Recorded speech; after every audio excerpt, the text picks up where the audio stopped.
Okay, y'all. LaRae Infinity, Let's Talk Podcast, Season 4. We are in full swing, and here we are for another episode.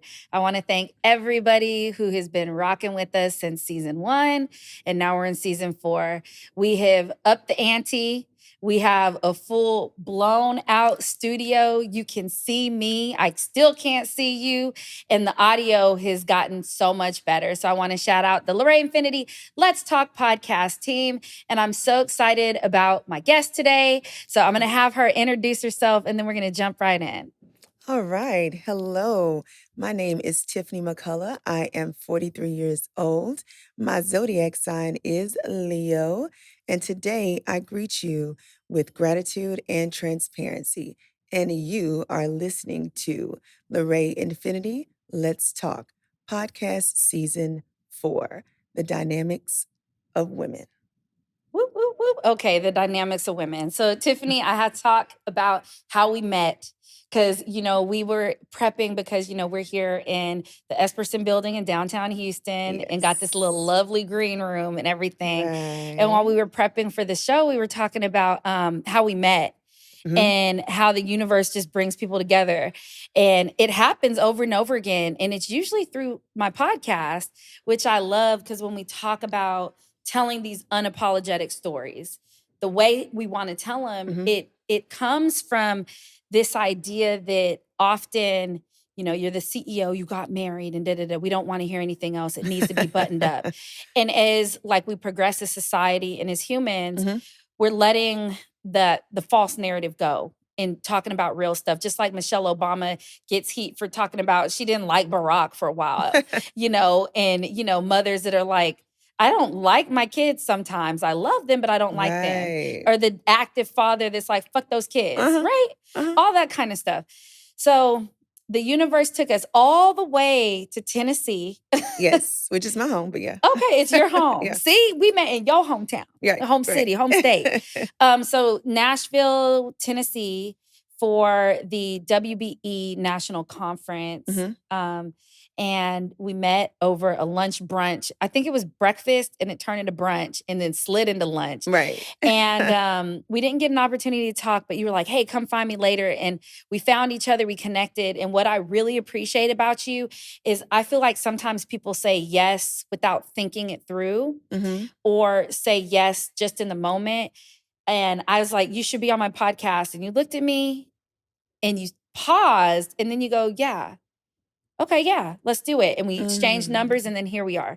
So I appreciate you. I appreciate your vibe. Oh, thank you. And then now knowing you're a Leo, okay, because both my baby sister-in-law and my brother are Leos, so I get it. When's your birthday? August 17th. Okay, August. All right. August Leo. Hot as shit in August. Yes. Yeah, I own that. Thank you. Yes. Okay. I need that on a t-shirt. Yeah, hot as shit, ... in August. Yes. Take it. Make sure you pack it. Yes. All right, so before we dive into our whole conversation, I want to play Let's Talk.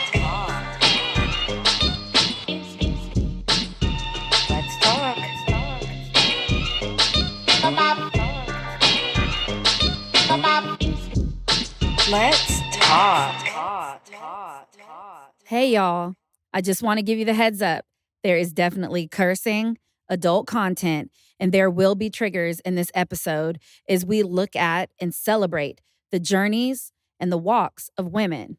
Okay, so let's talk for real.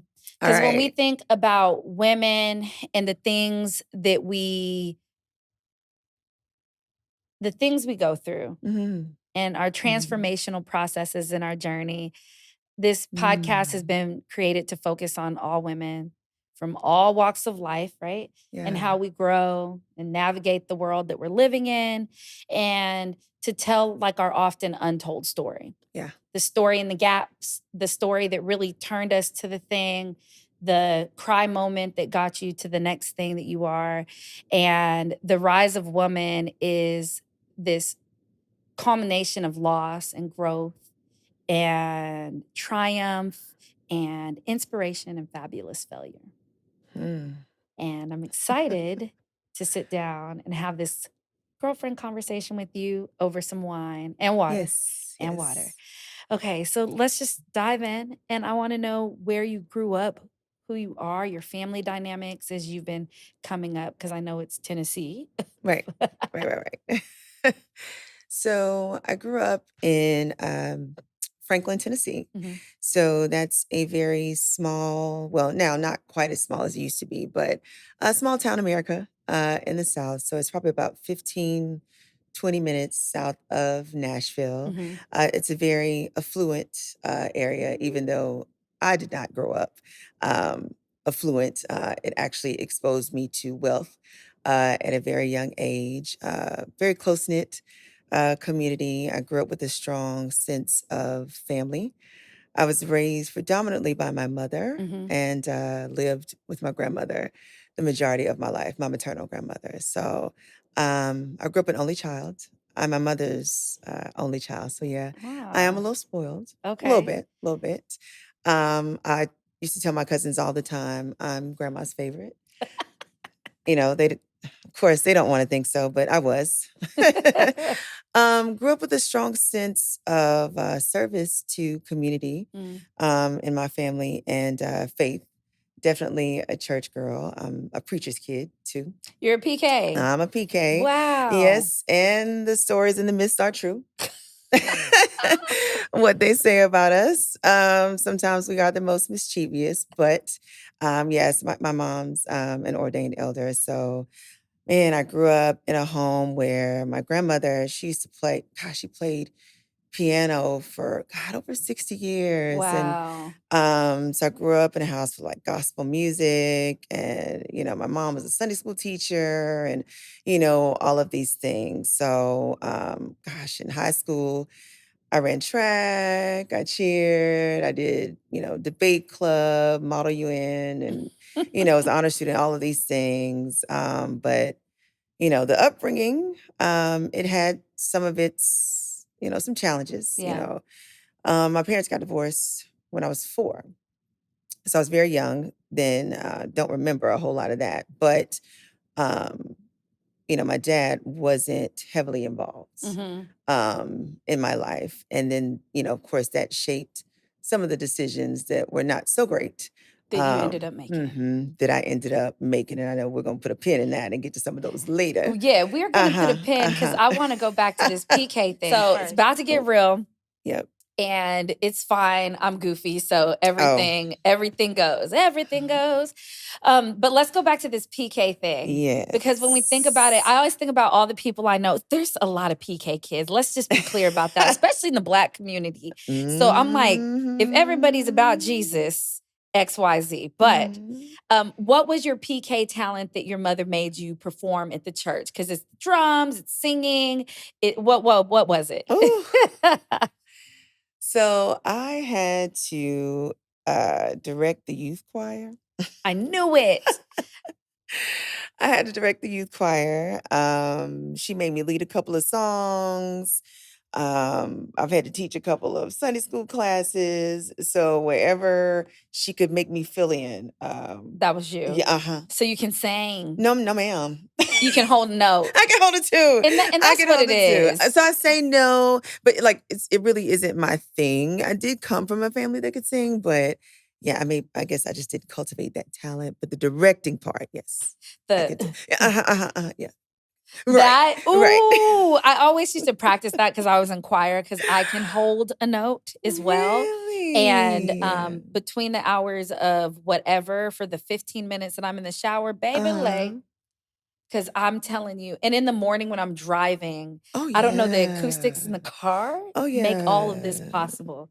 But I'm more of a lyrical genius in the car though. Okay. Yeah, I'm more of a rapper. Yeah. Oh, It's more my really? gift in the car. Yeah, Yeah. I do. Oh, Uh-huh. if we're driving down the street and it's a vibe and I'm with a friend, I will bust out a freestyle. Oh my Issa Rae, goodness. like Issa Rae, The Mirror, and Bet You Bad. Like that is my inspiration. And in my head, I can rap. Oh gosh. Okay, so I have a funny joke about that. So honestly, the last guy I kind of called it off with, I dropped a few bars on him like when To we break ended up? it. Yes. To break up, you drop Yes. bar. So like So kinda how we ended it, it was like a little bit like, "Okay, this is over," but, kind of a rap about what he was missing out on, like, cutting off the situation, so yeah, Really? I did that, yeah. Oh my, do you remember it? No, I think I was probably slightly under the influence when I Okay. dropped the ball. Oh my gosh. Okay. Okay. We'll get to who this human Yeah, was. yeah, 2 Um, margaritas in, but it was hilarious, and, I felt quite accomplished in doing and you're that. like, I did that, you know. There's always a release at the end of a relationship, even if you're unsure about it. Okay, so you're traveling down this road of the PK's kid. You're Yeah. in a small town Mhm. that's affluent, which is a very interesting way to grow up, even if you're not the person with the income, because you understand things in a different way. Yes, And I believe in yes. some ways it like makes you comfortable navigating with different Yeah, it cultures and does. populations. Yeah. So talk about your high school days.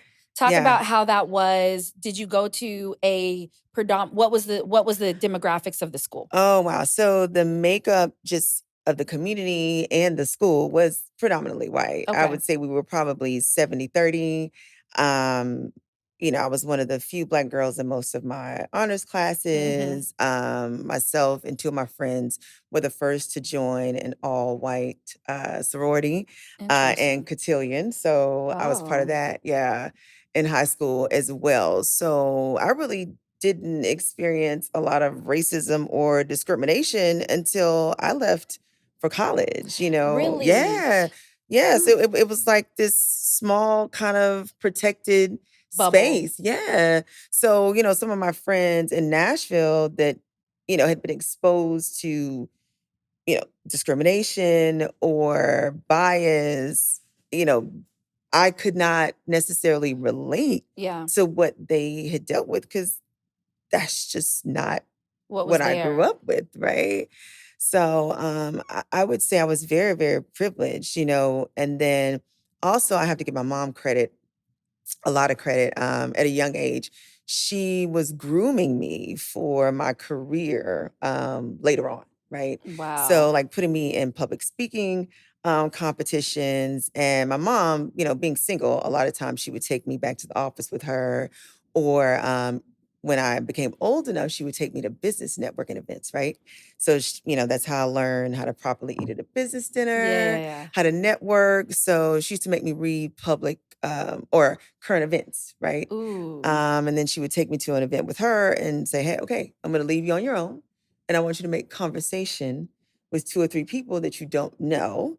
And that made me an extrovert and how to Mm, talk business, right? mm. And how to engage and even sell myself at like 15, 16 years old.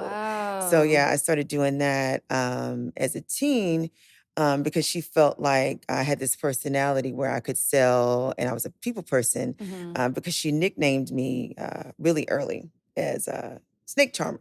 That was the nickname she Ooh, gave me. come through, snake charmer. So she said, "Well, you had this affinity for this gregarious personality or being able to engage and Mhm, persuade and mhm. sell things." So that's how she felt she needed to kind of Groom it. cultivate that Yeah. skill and groom it early before I got out into the real world. It's amazing how, when your parental figures show up, the Hmm. things they can do. Because I even think about, like, my nephew, and he's 8, and, my sister passed away last year, and Mm. her imprint on him is crazy. I'm like, "This motherfucker was like, she had a plan for him." And it's, like, Yes. very clear even in the things like, I asked him, the other day, I was like, "Hey," I said, "What other languages do you speak?" He goes, "I know Japanese." But he didn't say he knows Spanish because it's been normalized to him, like, those are the languages he knows. And I go, "Don't you know Spanish?" He goes, "Yes." He goes, "A little." And I said, "What do you know?" And he starts giving me individual words. And he's going down them, but he's enunciating them like tortilla, and he's not saying tortilla Wow. and all this stuff. And it's just normal for him. Little black boy walking around bilingual, thinking that the other language he knows is Japanese from his anime. You know what I mean? And so parents like can really Yeah, have the opportunity to show up and groom. absolutely. So you have mom, grandma, dad, Mhm. mom divorced around 4 or 5. Did you have a relationship with your dad at all? When did you see him? It was very limited. It was very limited. I don't know. He may have had things going on in his life at that time. He had remarried. I did have a sibling, Okay. through my father. I do have a sister. She and I actually have a very good relationship Cool. now, Cool, cool, cool. because I mean, it's my sister, Yeah. right? But that wasn't developed until after, I was an adult. Really, the pivotal moment with developing a relationship with my father was when I had my son. Mm. Yeah, because he had never had any boys. All he ever had was me. Girls. Yeah. So for him, that was his opportunity to have a little boy, right? Mm. And, I became a mom my sophomore year in In college. college. Yeah. So I wasn't ready for that, So my son would, stay with my aunt or, my dad and stepmom over the summertime to kind of help me out and give me a break. Yeah. And How old were you? 20? yeah, About 20? 20, 21. Yeah. Where'd you So, go to college? oh, God. That's a sort of story too. So I started out at Tennessee Tech when I first went away to school. And girl, I've had multiple majors. Woo. Talk about Listen, it. so, every kid when they first go to college, they're like, okay, I want to go to college because I want to make money, right? So I wanted to go be a nurse anesthetist, right? A Because yes, a a what? nurse What is anesthetist, that? an anesthesiologist, Oh, that's the basically. money. Yeah, That's good right, money. right. Because I had a boyfriend in high school, and his dad was an So anesthesiologist. you're So like, I was like, and I saw their house, and I was like, oh yeah, that's what I want to do. was this a black guy? Yes, Really? yes, Okay. yeah. His All right. dad was an anesthesiologist for Vanderbilt. So, yeah. So I was like, oh, this is how I want Vanderbilt. to live. So I need to go do what his dad does for a living. Yeah, and not on the whole independent thing. No, I don't want to marry an anesthesiologist. I want to be the Let's anesthesiologist, go. right? Dynamics of women. Right. Like, So, went to college for that. Got in, took the test. Girl, one little trial as a candy striper at the hospital, and I was like, oh no. Oh, so I got to be a nurse first before I can go oh, you to grad do? school to be the anesthesiologist? Yes. Yeah. I was like, yeah, this is not for me. I know No. I Mm-mm. know a lot of people that have started the nursing track and have dropped out. I know a Ooh. friend, he was all the way to the point where he was doing the rounds and everything. And he was like, I was good, I was good, I was good. I was good. Blood, open chest. I was good, I was good. And then somebody like came in and was just like projectile vomiting everywhere. And he's Yeah, like, no. and I was the Mm-mm. cleaner upper, and he's like, that was the thing. I couldn't, he's like, the blood, I was okay with. And then he was like, and I was almost okay. And I thought about quitting. And then the next day, like a gory case came in, and he was like, I just couldn't do it. Cause I just thought about what if it was back to back every time. So Girl. you stopped the nursing track after Yes, candy striping. yes. I was like, you mean people die? Oh no, I don't want to. No, ma'am, I don't want to do this. So my advisor was like, well, you're a really good, science student. Why don't you explore pharmacy? So I was like, all right. I mean, Money. that's right, money too, and I could transfer the classes over. Yeah, no, I didn't like organic chemistry. So by this time, I'm still, madly in love With with the my high boyfriend. school? Yeah, with my boyfriend at the time in high school. Not the anesthesiologist's son, the wrong boyfriend, the one I shouldn't have kept, right? So hold on. So you were with the anesthesiologist's son At first. first, yeah. Mm-hmm. And did you break up with him to be with the bad boy? Yeah. Okay. Yeah. Okay. Okay, so I'm gonna be honest. I, Yeah. I I did like variety. Yeah. So I liked having multiple boyfriends. But at Boyfriends that time I picked the wrong person to be my to one single boyfriend. out. Yeah, Okay. yeah. Just You have multiple boyfriends and just not multiple like friends? no, Okay. no. Friends, and then I chose one to be my boyfriend, but I picked the wrong one to To be be my the boyfriend. boyfriend. Yeah. Uh-huh. And that's a repeated offense, and we'll cover that. Yeah. When we get So, to the but I'm better 20s. now. I've learned better, right? So, still madly in love with this boyfriend. And despite all of my mother's efforts to keep us apart, Mm, so note to moms, you're right. don't try too hard to keep them apart because it'll put them together Together. more. Mhm. Just let it play out, okay? So, um, then I found myself pregnant, right? With the wrong. Uh, with the wrong, yeah. Was he fine at least?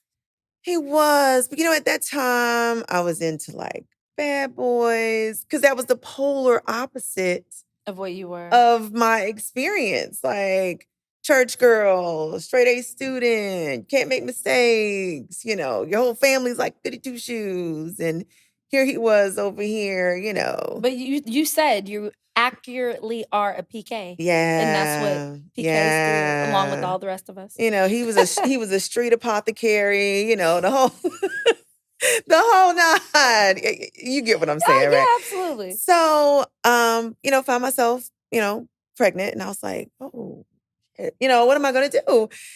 And by that time, my mom had relocated to South Carolina, and she's like, look, um, I want you to come move here with me, and I'll help you take care of the baby, and you can finish school. Just transfer to school here. So, and then he said, well, if you stay with me, we can raise the baby or whatever. But I was just like, you unstable and I need my degree. Mhm. So I moved with my mother. Took some time off from school. She allowed me to, I did correspondence courses, Mhm. like to finish out the semester, because I had a really, really some understanding professors. Because I was a good student, and they didn't want me to just waste Stop. a whole, semester of school. So did that. Then I took the last trimester out of school, and then the first few months after I had him, because my mother did not get that opportunity with me, and she wanted me to have the first few months at home with my baby. Mhm. So she supported us Wow. financially, completely. Like I was basically like a stay-at-home mom for the Yeah. first 3 months Yeah. of my son's life, right? How was your Because of my mom. pregnancy? How was birth? um, Pregnancy, it's kind of tough. I was on bed rest part of the time. My mom was my complete support system, because he had just decided he just You didn't want move, to I'm done. be. Yeah, he just didn't want to Uh, be involved. You know. So he continued to go and live his life, and Bailey basically I had to do this solo, mhm. by myself.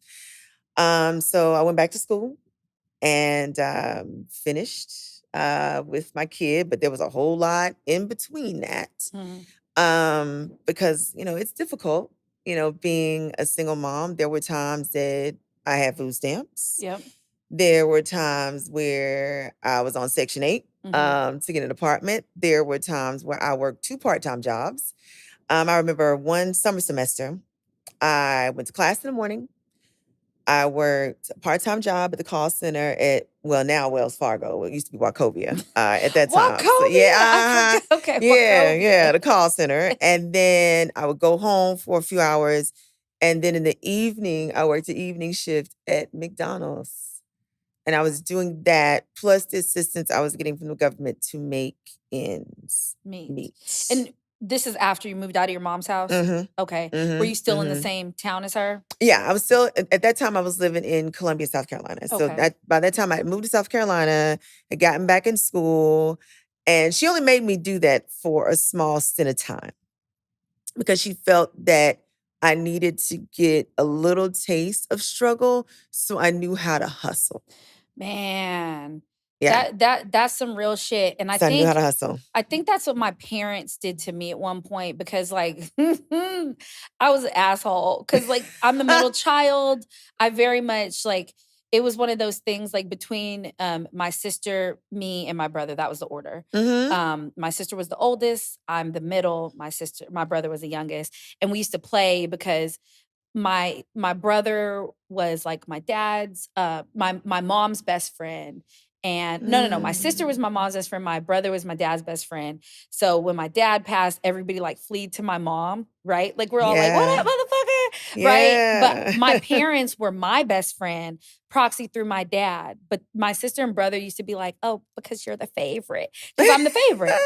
I mean, I was. I don't Yeah. know how it plays out when, a sibling passed. I think she's now by default the favorite because Yeah. she's my favorite, right? Like out of the two siblings, all that stuff. Yeah. But I feel you on like the whole struggle thing because I go away to college. And at Mhm. first I tried to take a gap year because I'm a real millennial. Oh, yeah. Before we identified millennials taking gap years, I'm one of the prototypes because I was like, Mhm. oh, I think I'm gonna take some time off and Discover. my mom's like, oh, okay. And I say this all the time, but I still think to this day, my mom called my sister. My sister came and got me. We go to Alabama. I try out for a softball team. I get a double scholarship, full ride to a community college called Shelton State, Mhm. and off we go. Now, my parents told me if I was in school making good grades, they would take care of the rest of my living. Yeah. But then I got ridiculous because it's Mm. the food, the da-da-da-da-da-da, the cell Mhm. phone, the car. Lifestyle. And then I'm like, hey, I need about $350 a week. I started like Girl, are now you serious? I was getting $350 a week for a while. And then one day, my mom calls me. Uh-huh. When Regina calls, it's not like because dad was homie. So I'd be like, hey dad, da, da, da, doing this. And I Mm. was ripping and running up and through Alabama, binge drinking, Ooh. partying, all the things. I don't even know Okay. what the fuck I did with all that Okay. money. Straight Clear, prodigal son living. yes. Okay. And then mom's like, I just want to talk to you, da, da, da. And all I remember is my dad getting on the phone and being like, you're cut off, you've got 2 weeks. Because over the course of the summer, I was like, yeah, I'm looking for a job. I'm looking for a job. Oh, he laid you off. My parents laid me the fuck off. And the funny thing is, ever since then, I have always had at least 2 jobs, no matter what. So people be thinking like I'm Wow. chilling. No, I always have had at least 2 jobs. So, okay. Mm. So now your Made you a food hustler. stamp, yeah, food stamps. Mama's teaching you how to hustle. Yes. You said she made you do that for what, like 6 months? Well, I would say probably a year. I probably did it for about a year, Okay. and then she just could not take me living where I was living because girl, it was one of those neighborhoods where they block one of the entrances, right? So in case the The cops are trap. chasing somebody through there, The right? trap. Yeah, pretty much. Yeah, and then there's speed bumps, even though everybody ain't got a car, but they, because I was the one person, in my little section that had a car, right? So I'm the person that gives everybody rides to the grocery store. We didn't even have grass. Everybody didn't have grass. Yep, I And got look, you. yeah, this little Yes. courtyard, it's no yards. It's just a common grassy area, right? In the middle that everybody Yep. shares and the Yep. kids, play together. Yep. And then you got the pair of shoes hanging over Yep, to let people know the that's where drogas are sold. Yep, mhm. all of So it. so it was that kind of neighborhood. Okay. Yeah. So she just could not stomach me being there that How did you handle long. it though? Because, affluent Uh lifestyle or at least raising like that, all that. I mean, I kind of got accustomed to the brick old block walls, after a while, but I knew this is not where I wanted to be Right. long term. But I mean, I was there for a reason, Mhm. Some of the young ladies that were my neighbors, I still Yeah. keep up with them, and I felt very blessed that they saw me going to school, right? Which inspired some of them to get GEDs. And Yeah. now they're Yeah. homeowners. So I'm like, okay, God, it was twofold the reason that I was there. It made me definitely dependent on him because that little 10F check or whatever they give you did not make a dent in what I needed, Yeah. right? And then two, I was there to give them a visual to something else they had not been exposed to in life, right? Yep. Because of a product of their environment. So yeah, I don't begrudge that experience at all, but I knew it wasn't gonna be longer than a year. I couldn't wait to get out the Yeah. colony. I had food stamps in college. As soon as my parents cut me off, Yeah. one of my friends actually peeped me game. They were like, "None of that stuff's yours." I'm like, "No, it's my card." And they pulled out that says your parents' name on it. They're like, "You need food stamps." And I was like, "Food stamps?" I was like, "Really?" And I'm a college student, so I'm down for let's do the port. Let's go. Let's go. The struggle. Let's do it. And I Yes. I got a good amount of food stamps. And I used to cook the shit out of everything. And I believe I'm just naturally a party girl that believes in like that servant lifestyle. And so everything for me, Mhm. like I'm like, fuck it, we got $265 in food stamps a month. Let's go. We're throwing Mhm. parties all the time.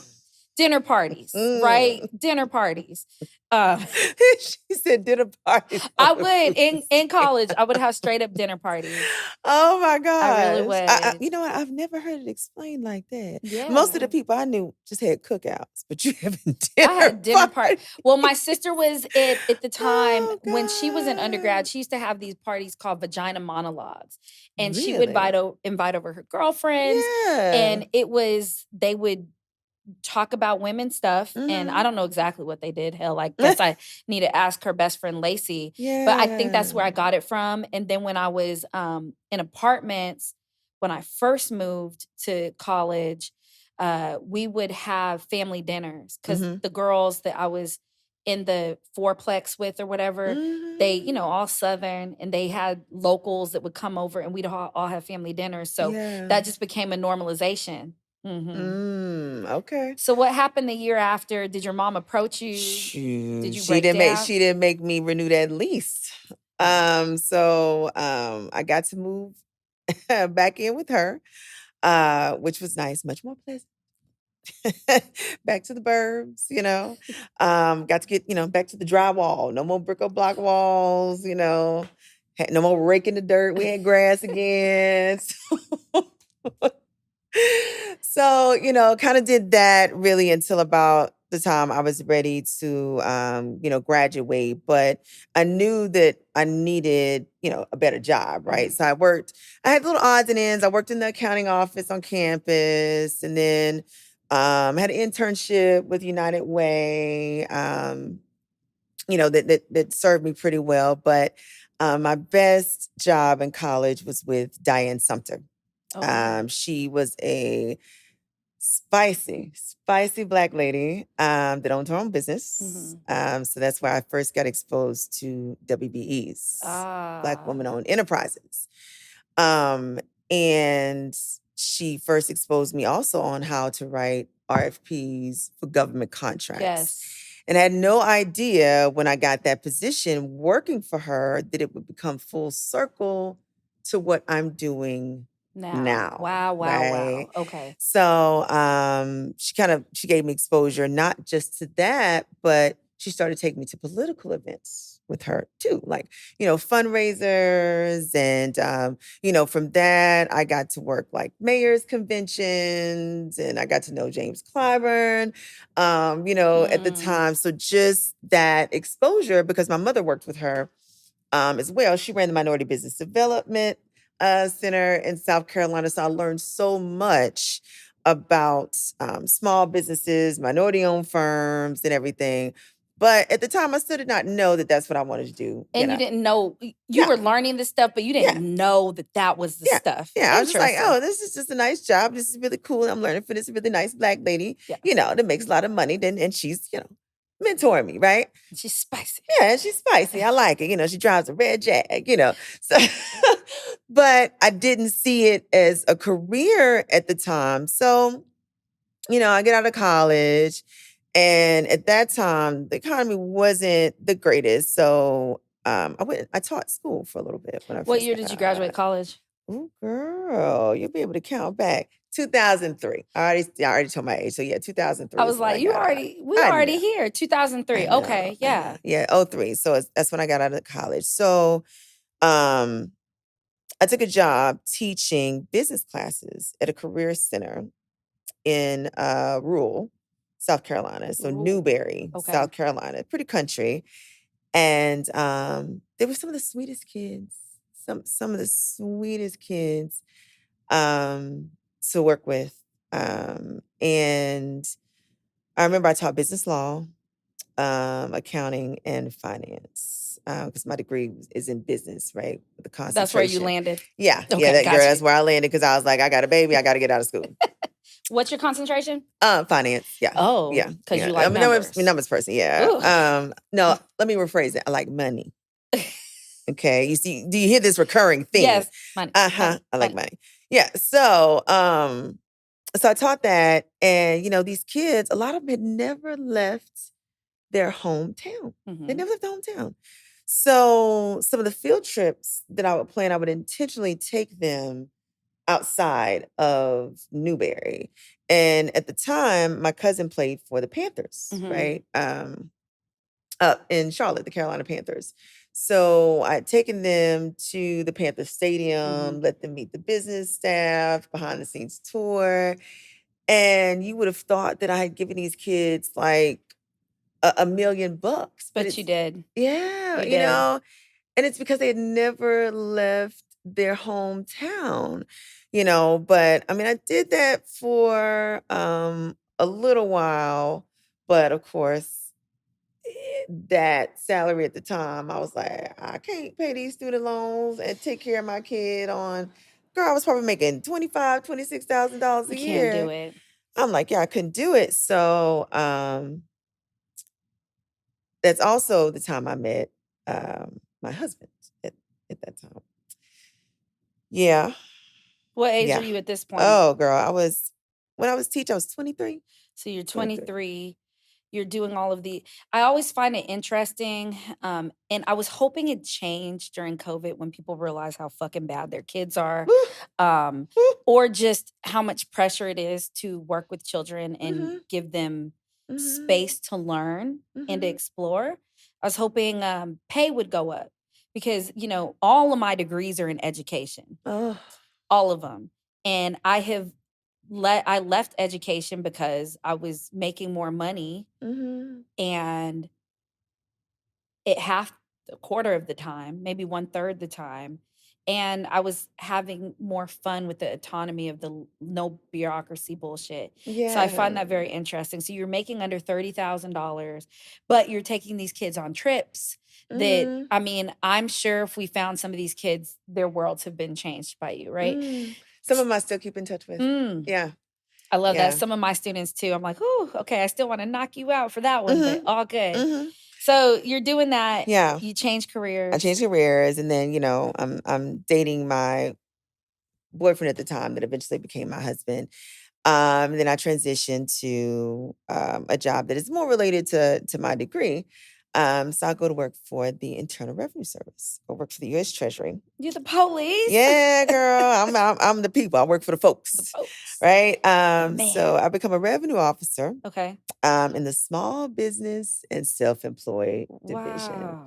So yes, yet another component of learning something that eventually is going to be part of what helps me in the career I'm in now. Had no clue. So what I did in that job was basically I audited and did collections kind of on small businesses that were in tax trouble. Mm, So I would counsel them, I'd go through their financials, give them a plan to help get back on track, get caught up on their taxes, or tell them, baby, this ain't for you.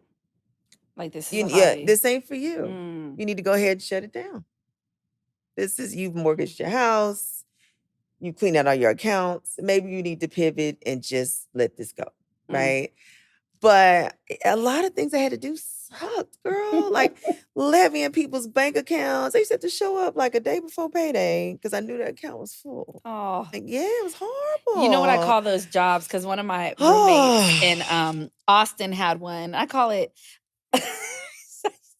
I used to call it the dream killer jobs. You had a dream killer job. Somebody has to do it. yes. Yes. So yeah, I did that for a while, but it taught me a lot about business Yeah. financials and running a business and do's and don'ts.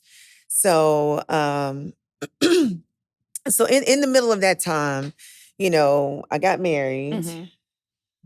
Well, I don't even want to call it that. I had a really big party. I Okay. signed a contract. Okay. Okay. Okay, I understand. You had a big party, you signed a Uh-huh. contract. And signed a contract. I mean, was the engagement like how'd you get to this? Because we sometimes we're running through our stories and it's Yeah. like the love Yeah. affair, was there something that made you say yes or wanted you to say yes? Or was it just like, it's time? I chose him based on unhealed wounds Mm, And the fact that I thought that's what my son needed, right? I didn't make that decision based on what was best for Tiffany, Mm. right? And had I been as healed of person as I am now, he would have just been my friend, Mm. right? What was the what do you think the main wound was that let that be the opening for him to come in? Um, Probably the lack of involvement from my father and the rejection and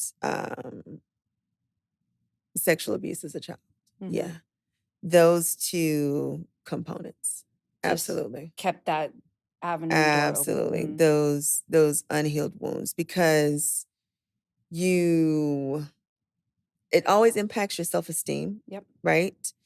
And then you're always the rejection from my father always had me in a place of looking for someone to choose me, right? Instead of me choosing them, right?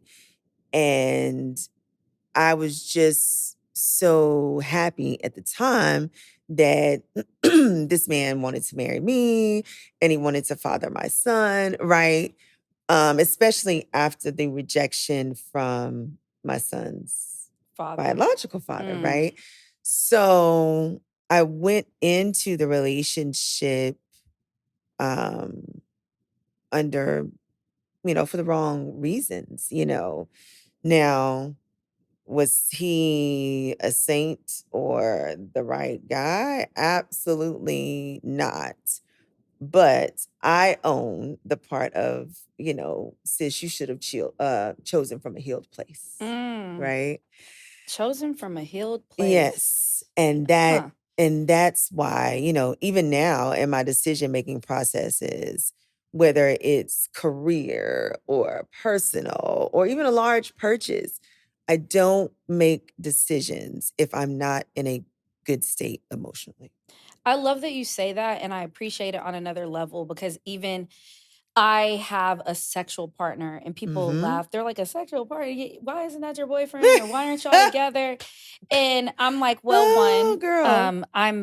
I'm fine whining, right? Like I'm aging and like to think that I'm understanding life on a more profound level. Yeah. And so he's not a boy No. and I'm not a girl, which is, Mm-mm. semantics. But for me, semantics Right. and very Words have specific, power. they do. And then two, we're sexual and he's my Mhm. partner in that way. Mhm. And partnership equals like knowing things about each other. So maybe our relationship is intimate on a different level. But and I'm single and we're not ready to be in a relationship. And I Mhm. like the fact that you say from a healed place. I'm broken. And so I don't want to Mhm. make a decision like that on slippery slopes Yeah. that may change because I may Yeah. be healed and decide he was part of my healing process and move on. Mhm. So I Mhm. appreciate that you say that. Oh, yeah. Oh, yeah, because I look at the, quality Mhm. of my decisions at Mm. different times in my life, and I'm like, "Oh, yep, you were together when you made that one. Girl, you were not together when you made when you made that one. Hoo-hoo." The jokes you made, they make like, "Oh, you picked that one when the lights were off and that one when the lights were on." Mhm. That's that's the That's difference the in decision making. decisions. Yeah. Yeah. Even the clarity in it. Mhm. So let's pivot a little bit because as we're telling this story, I also want to keep this theme of like our womanhood going. Mhm. And through all of this, all the way from 5 years old, you're moving around, you're Tiffany, you're poor Tiffany, you're Tiffany that realizes you like money, you're Tiffany that Mhm. is a single mom, you're Tiffany in love, you're Tiffany in bad spaces. How do you hang on to or start defining your femininity as you're in healing places? Ooh, girl. Carving out time for myself. Carving out time for myself. I'm really big on self-affirmations. Mm, I journal quite a bit. Um, and then two, transparently, I look at myself in the mirror in my nakedness.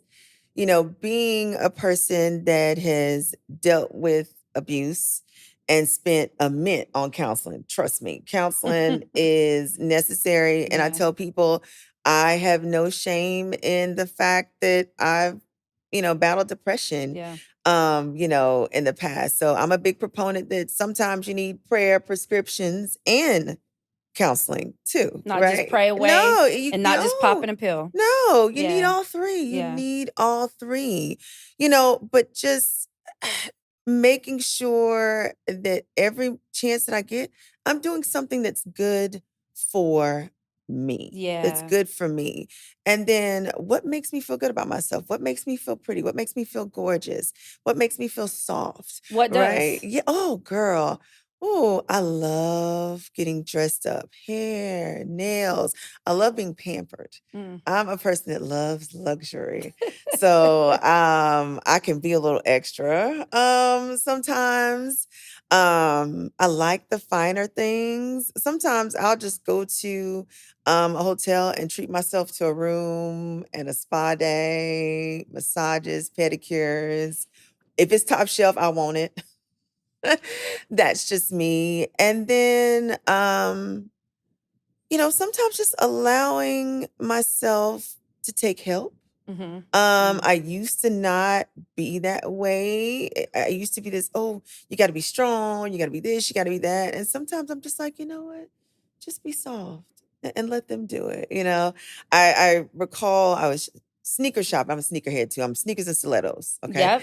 I was sneaker shopping in Nashville, matter of fact, when I had some free time.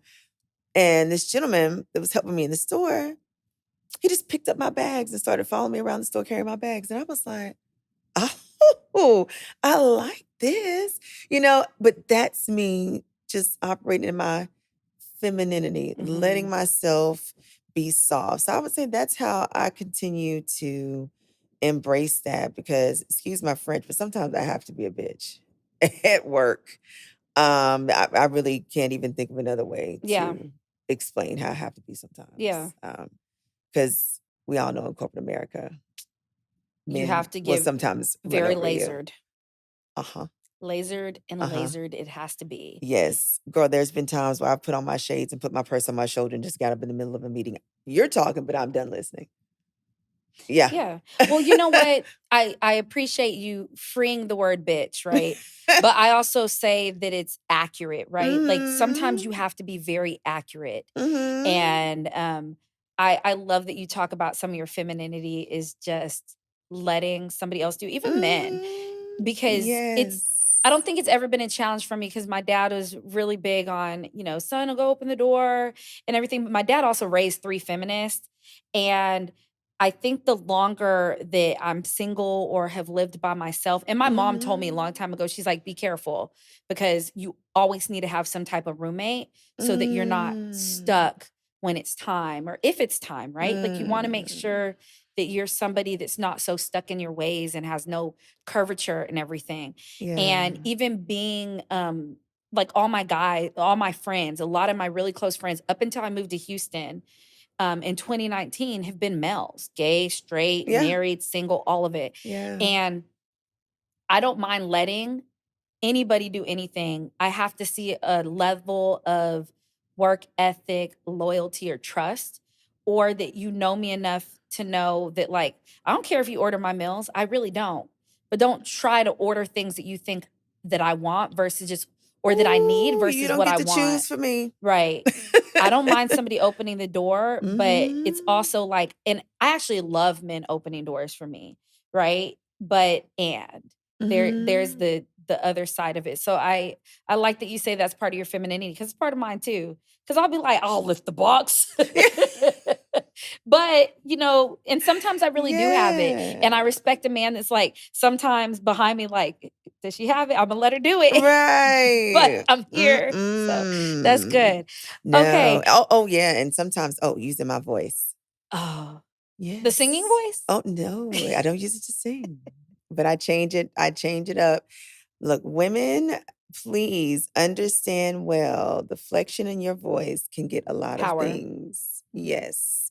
I would say I like that I feel like that's an asset, of mine, 100%. and I've been told that before, so, the tone of my voice, and then I would say too, using my voice to impact too. But yeah, I just my voice I feel like is an element of my femininity too. The feminine power. Yeah, Mhm. I've seen the tone change and got to watch it. That was really fun.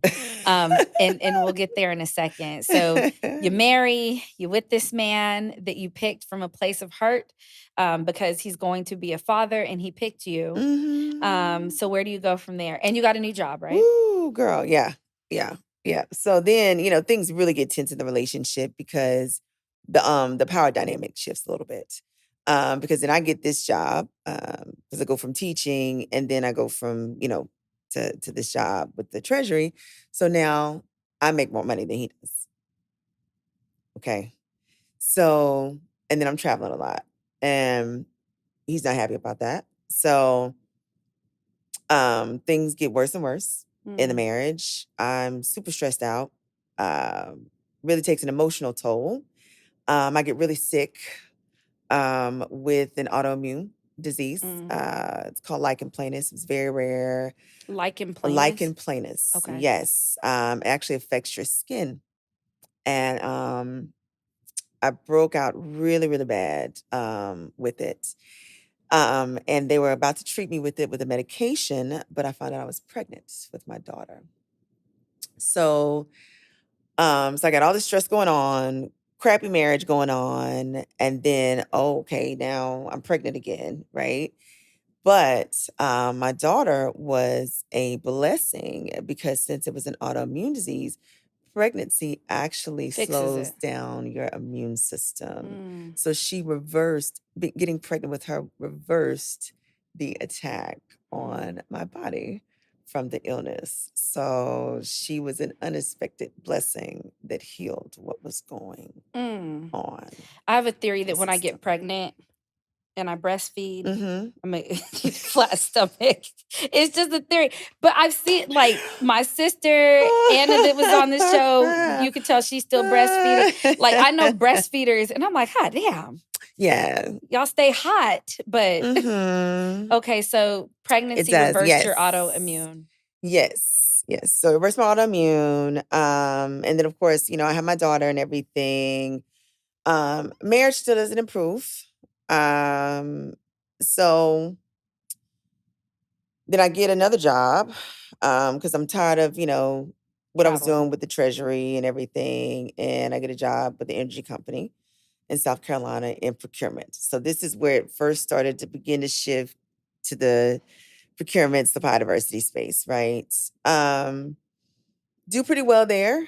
But I know that this is not gonna work. This marriage is not gonna work. And at that time, my mom had left South Carolina and moved to Houston. Your mom be on Girl, the go. listen, that thing, I can't keep up with her, girl. Cannot keep up with her. So I'm there, and then I decide, okay, we're gonna separate. I get my own place, me and the kids, but still it's a little tough, kind of affording the bills. So one of my really, really good friend of mine, he's like my brother. He moves in to where I'm staying, picks up some of the bills so I can keep my kid, in the same school pipeline that he's in, so I don't have to pull him out of the magnet school. And then I make the decision finally to move to Houston To to Houston. start my life over, right? Mm-hmm. So got my Jeep Cherokee, packed up whatever I was going to take with me, hitched it to the back of that Jeep and the little U-Haul Yep. trailer I know what thing you're talking about. and drove the 16 plus hours over 2 days by myself To with Houston. my kids and moved to Houston. How old were you? How old were they at this point? It was right before my 30th birthday. Okay. I had a 30th birthday party with my friends and a going away party and left and never came back. And your son My was son was, gosh, how old was he? 10, and my mhm, daughter was 2. mhm. And how's your son vibing with all of the life cycles you're going through? Oh man, when me and his dad first split, he thought it was my fault. Mhm.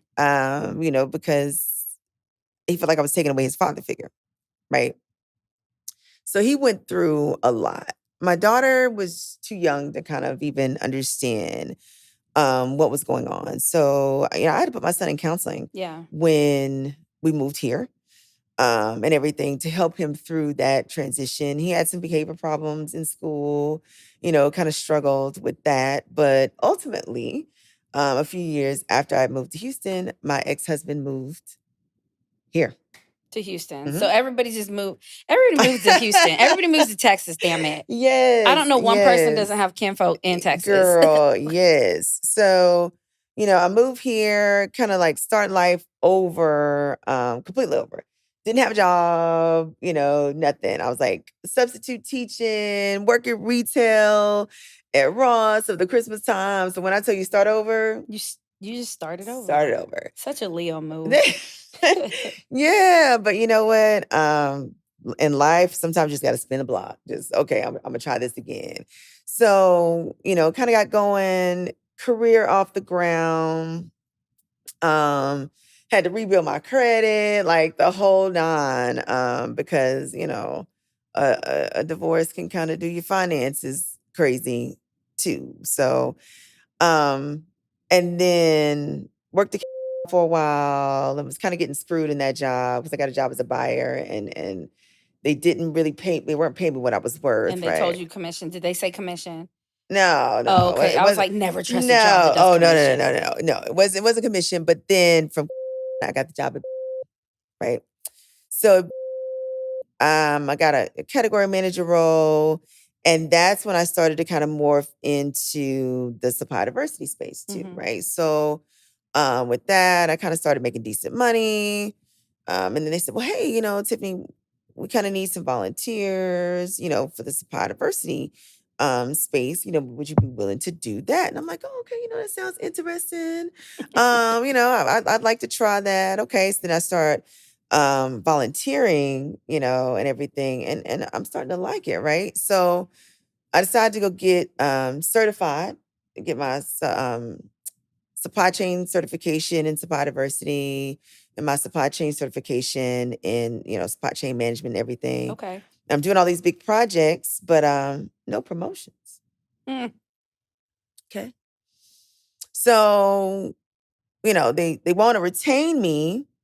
So they give me little spot bonuses, but whenever it's time to go to these meetings, they want to take my project, And present it themselves. yeah, and represent themselves. So I'm like, huh, how, how's that work? Okay, all right, all right. But, but I need a job, right? Yeah. Because I got these kids, I'm taking care of them by myself, right? So I stay on with the company because they gave me another kind of retention payment because transitioned to that particular location, Okay. Okay. right? And then I get some more responsibilities. They want to expand my scope again. I'm like, but I'm still not getting, Money yeah, for your or, work. or promoted, right? So by that time, I'm really taking over the supply diversity program there and still being a category manager. And I'm just, I'm kind of getting exhausted. I bought by the time I bought my second home, my kids, we're settled and everything. By the time my ex-husband has moved here, he's gotten on his feet. And I got into like just this breaking point, I was crying on my way to work, so like amped up, irritated every day. And I decided, you know what? If they don't give me what I'm due, I'm gonna quit. I'm just gonna quit. I'm done. And for me, that was like this pivotal moment of the first time that I chose me. I wasn't waiting for them to promote me. I wasn't going to wait for them to choose me or see what I was worth. You know what? I'm going to make a decision that's best for me. I don't even have a safety net. I had some money saved where I could, could sustain myself or whatever, but I quit. And the manager was astonished. And when I quit, it told me everything I needed to know and that I was making the right decision. Mm. Because I went in there and, when I turned my 2 weeks, he said, I just can't believe you're leaving, and he goes, well, you're a single mom. How are you gonna pay your bills? Right. And I'm sitting here thinking, you have been holding that over my head So you knew that I mhm. had to have a job. So you didn't feel the need to do anything to retain me because you thought I was just going to stay indefinitely. So he goes, well, I guess we probably should have promoted you then. So you knew that I was due a So promotion, you freaking knew. but you just kept passing me over Mhm. because you felt like, You could fuck around. yeah, And then you fuck around and find out. yeah, and you found out. Oh, wow. Yeah. Mm. So I quit. That was like May of oh seven. No, May of 17. Yeah, Okay. May of 17. Yeah. Yeah. So I just quit. Let's quit. And no, May of 16. Yeah. And then I just kind of did a hiatus that didn't work for a while. And I was like, okay, well, I'm gonna start real estate, because thought that's what I wanted to do. And I thought I was just gonna hop out there and start selling homes, girl. That is Yeah, not real no. estate. Yeah, no. Uh-uh. No, So then I thought, okay, well, yeah, that's not gonna pay this mortgage, is it? Mm. Mm-mm. So I started substitute teaching. Okay, I can Again. go back to what I know. I Yeah. can sub. It's always a fallback. Right, It's abusive right, though. It's very abusive. right. And then they were like, well, you're really good with these kids. So can you go take the test to get certified? And I was like, yeah, I guess I can.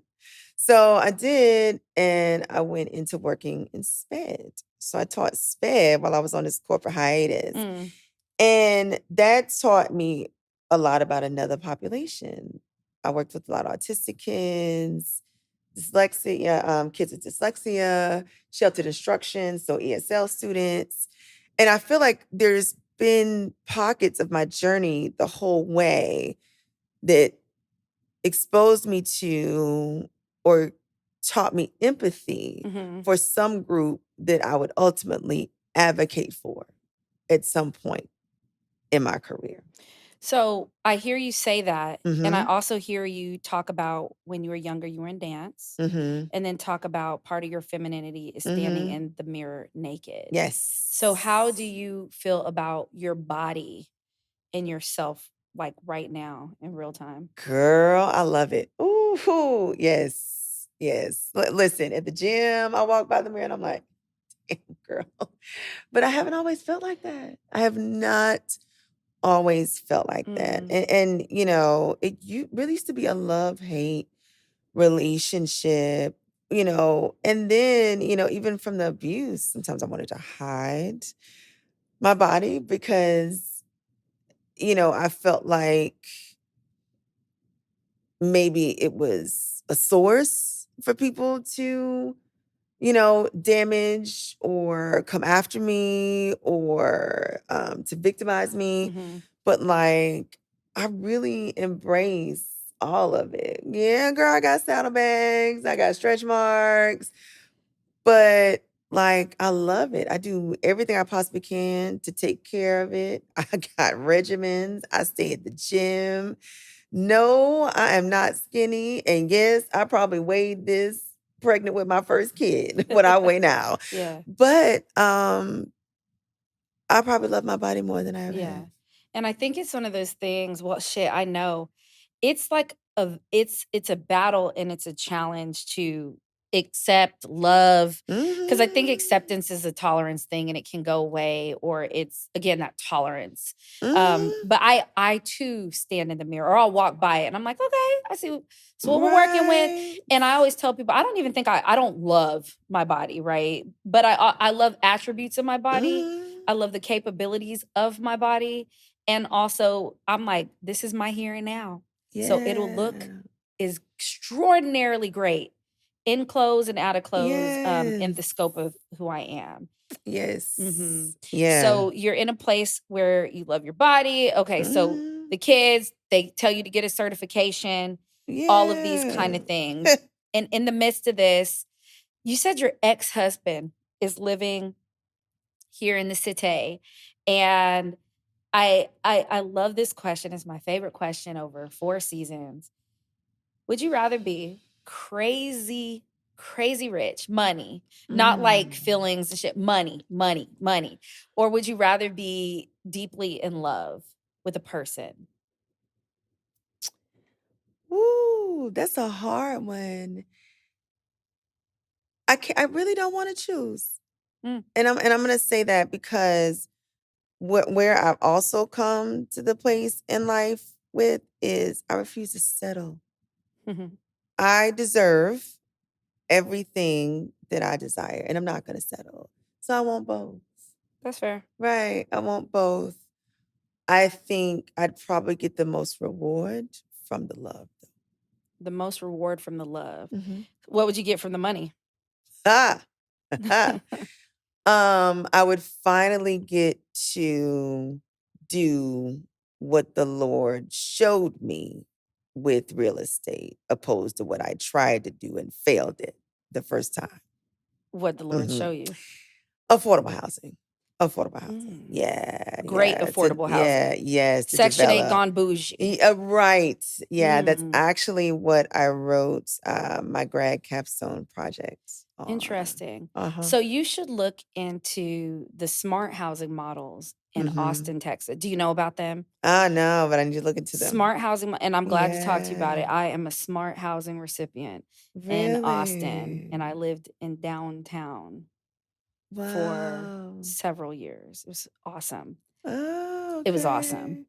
Yeah, yeah, I would definitely do that. I'd probably start a scholarship for single moms. Mm, Yeah, and really do something with policy, girl. I've always been interested, in politics and policy, but I know I have to have some kind of income going on the side. yeah. So if I had the money, then I could pursue those things, right? But yeah, the love, because I don't think I've experienced unconditional love Mhm. truly Mhm. from someone other than my mom, grandma, but not from a man. I don't think I have. Hmm. Yeah. I think I am lacking that outside of my dad. He was that Mhm. person or whatever. So I'm interested in how that will go. So you talk about love Yeah. is you don't want to pick, but you're saying you'll get the most fulfillment out of love. Yeah. In love, do you consider yourself in or out of love? Okay, because you Yeah. also said you like multiple boyfriends when you were in high school. Do Yeah. you consider yourself sexually enlightened? Oh yeah. Oh yeah. Oh yeah. To Oh yeah. what degree? I would say enlightened to the point where, I don't judge anybody's choices, Hmm. right? You whatever your choices are, that's between you and God. Good for you. Like that, right? Yeah, Yeah, that's totally. that's between you and God. Uh-huh. I do know that whenever I am in the relationship that I know I'm supposed to be in, that I've made that choice from a whole position, right, and healed. I want to have really, really good sex. Yeah, So, but yeah, I would say I'm definitely enlightened in that yeah. space. Yeah. I'm excited to when I have that relationship, Uh-huh. like the exploration period. After, like, I Yeah. want to go very basic. You got to do basic to get the foundation and then just keep exploring from there. Because, Right, in my 20s, right. like, I had multiple sex partners and all that kind of stuff. But I was always very open Mhm. and honest from the scope of, like, um, the gay world because I bartended at gay bars. And so Mhm. gay men are just like super honest about their They sex. are. So They that's the only way are. I knew how to communicate about it. Be like, okay, like, so we can be boyfriend and girlfriend, but we need an open relationship because you live in Alabama and I live in Texas and I want to have sex. I want to have sex. I want to have sex and I want to have sex a lot. Are Yeah. you okay with that? And all those kind of things. So I used to Yeah. be very much like that. Mhm. So you're in Houston, Mhm. you're moving through life, but right now you're like in a really cool position and you have a lot of power in a really positive way. I think sometimes we shy away from the word power because it's Yeah. demonized. um, but what is something as you're moving around that you want people to know and that you want people to very clearly know about you? Sometimes you're talking to somebody and they're da da da, and you just want to be like, I just want you to know that I love cookies or something. You know what I mean? But like deeper than that, but what is something that you want people to know about you? Mm. I think I'm a very compassionate person, Mhm. very compassionate person. And there's nothing that I do other than self-care.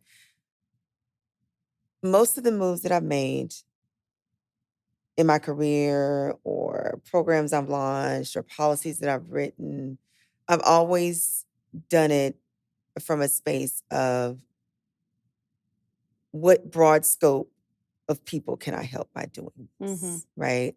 I always want to champion or speak up for someone beyond just myself, right? I took Strength Finders eons ago, Mm. and one of my biggest strengths was as an advocate. And every space that I'm in, that's really the biggest driver for me. How can I be a voice for somebody else? How can I be an advocate Mhm. for someone else? And that's what I want people to know about me, and that I'm always coming from a genuine place. Mhm. Yeah. Mhm. And I'm an extrovert, but I also do value my solitude. So when you see me out at those events, trust I have probably gone somewhere and disappeared for 15 minutes just to recharge. And just to Yeah, reset. girl. The balance, the balance, the balance. Yes. And I've even learned that as I'm going through this like media personality journey that I think is people are like, Mhm. don't say stuff's by accident. Well, even if it's God's design, it's fucking by accident for me. I'm like, Yeah. what? Like, wow. But I've also learned, and it was the very first time we did a red carpet. Me and now my media team. It's me and Daryl and Crystal, Mhm. okay? And Amber is one of our newer team members. But the very first time me, Daryl, and Crystal, we were at an event, and it was at a hotel. I think it's Four Seasons Mhm. downtown. Yeah. And we pulled up, and everybody had the They were all black. I had my outfit on, Oh. everything. And Daryl brought all his equipment. Crystal was ready. We had clipboards. And I was like, oh shit, we look official. We're doing this. Okay. Yes. Then realized we were actually the only media team there. Oh. And people were trying to rush us. And Daryl looks at me and Crystal looks at me, and I'm like, oh, they're waiting for a cue. Mhm. And I was like, I'm not gonna panic. We're setting up, and it's not time. And so we're Yeah. not gonna move fast. No. And I've learned that there's no need for a rush, because it will get done well, it will get done accurately. And we always pretty much end on time. Mhm. And my red carpet isn't the hey da, da, da. It's like a short form, burst. Yeah. And so yeah, I feel you on that. And I love that you're clear with your vision. And I very much see you as like a macro person to support people doing micro work. And I think Mm. that's important, because it looks like that's what your mother has groomed you for, right? Like, Yeah. so I love that. Season 4, the dynamics of women. And when you think of the dynamics of women, where are we at with that right now? What do you think about it? Mm. I think we've made a lot of progress as women, but I think the world still needs to understand there's so many different sides Yeah. to us. Like, it's always one dimensional. Quite often, women are addressed by a role Yes. that we play, Yeah. right? And no, I'm Tiffany. I'm Tiffany the boss. I'm Tiffany the mom. I'm Tiffany the dance floor diva. There's so many sides to Tiffany. I'm Tiffany the shoeaholic, Yeah, yeah, right? yeah. So understand that as women, we can be so many different things. I think we are making a lot of strides, but I still think there's just so much more to us that the rest of the world needs to understand. I think, Understand. and then I think as Black women, they're finally beginning to embrace our magic or Mhm. understand our magic. I just wish they would quit trying to bite on it and let us Yeah. own our magic uniquely. Yeah. And it's okay if you want to replicate it, but give us credit where you got it Yeah. Yeah. Yeah. I from. remember I remember one time, me and my sister, like, we do Sunday stuff, and we were in her kitchen on a Sunday, and we were talking shit, you know, because she was the Mhm. managing partner of a law firm down here in Oh, Houston. She man. whole human boss. And I used to call her Devil Wears Prada because she's very much that Yeah. boss. Yeah. But you know, it was all like when you sat down and looked at that boss, she was about her business and they called her, Mhm. you know, a bitch or whatever, but she was Mhm. about it and was also about helping women in her sense. And she's like, I'm not Devil's Wear Prada. And she goes, and I was, and something happened, and we were talking about the fact that we hate like black girl magic. Mm. And she goes, because my black girl magic takes work, damn it. That's what she said. And I was like, Mhm. it does. And it's a magic, but you know, removing it or discounting it is one of those really good things. So Mhm. I thank you for sitting down with me and Oh, thank you for having talking me. and sharing your story. You're cool. I'm excited to keep getting to know you. Yes, We you gotta go day too. drinking for sure. Or we can Absolutely. just sit down in the park with Share Me Wine or Girl. whatever. Okay. All right, Absolutely. y'all. The Dynamics of Women, season 4. I want to thank everybody who tapped in and listened to this episode. Y'all know that there's a lot going on in this world, and it's just fun sometimes to just sit down and talk to people and give them opportunities to share their story. Uh, Women are dynamic in every way you can think of, and our stories are not monoliths, and it doesn't have to be bad to listen to somebody's journey.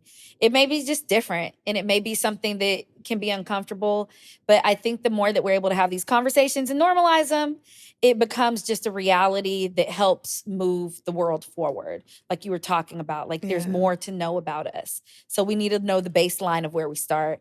So as you're moving through the world, as you're figuring out who you're going to be, how you're going to impact the world, take time to look people in the eyes or sit down and listen to more of these podcasts, share them with people. And as always, tell your story, be your own brand, live your absolute truth, and stand in your moment. All right. All right, y'all. My name is Tiffany McCullough. I am 43 years old. I hope y'all enjoyed our time and that you live out loud.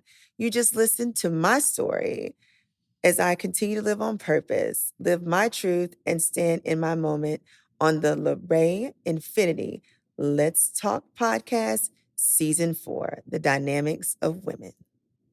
All right, y'all. Until next time, one love. Bye-bye. Peace.